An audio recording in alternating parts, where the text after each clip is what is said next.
Guys, welcome back. I got a video I've been wanting to do for a while now, a long while, but I think today is probably the day.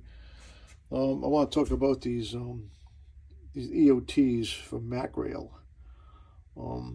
I started using these quite a while ago.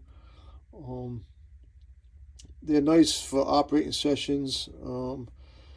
I used to use the Ring Engineering Blink ones, but the problem with my railroad was that I had a dedicated car for just for that. So it was an 050, turn it around, put it back on the rail. It took up a lot of space that I really didn't want to take up with the EOT cars. So when MACRail come out with these, I jumped right on this, get rid of all the Ring Engineering stuff. So basically these, you put them on by hand. They don't blink. They're not, they're just nice to have in an op session. So the crew actually has to physically pull the EOT off, move it around. And I like that a lot better. Excuse me.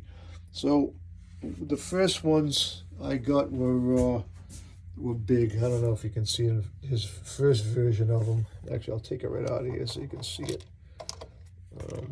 It was. I mean, it worked good.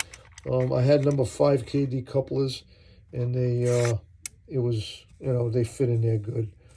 But when I went to the 148 couplers, they really didn't fit in there at all.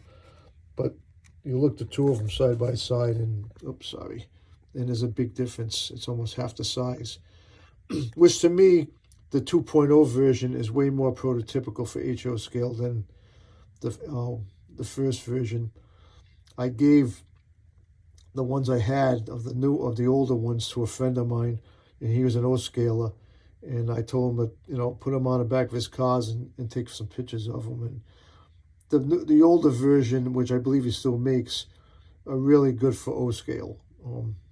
They look good on the back of an O-scale car, sitting in an O-scale coupler. Well, I think it's still number 5 coupler. I'm not sure what he uses, but I'm a 148 guy for my couplers, KDs, and I like the way these are and the way they look. They're, if somebody has put them in and out often enough, they're not hard to do. Some guys struggle putting them in, but they're getting better at it. Basically you just, you get the back of the car and just kind of put it on the coupler and stick it in. It's not, it goes right on, it stays on there, it don't fall off. It works really well, and they look good on. You'll see most of my videos I made, I have these end of train devices on pretty much every train. I have a whole bunch of them. I have a rack. The rack is not full in Worcester because they're on the back of trains that are going out. Valley Falls has a rack right there against the container, and not counting this one, this doesn't really stay on here, so we'll put that back.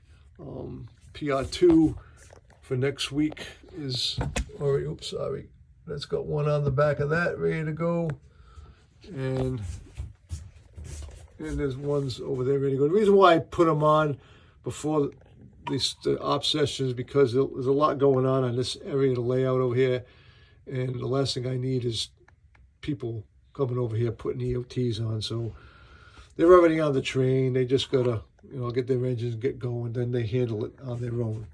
Along with those, he's developed these cards. So when you're in a yard, say this is Valley Falls,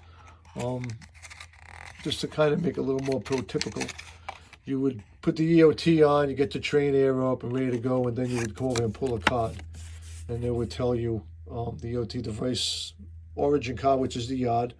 The thing is armed, and it's just 5 minutes on the fast clock, and then you can go. So you ask, what the fast clock? Okay, well, the layout is not on right now, but there's the fast clock is right there. So they come over here and they would wait there 5 minutes, and they would go.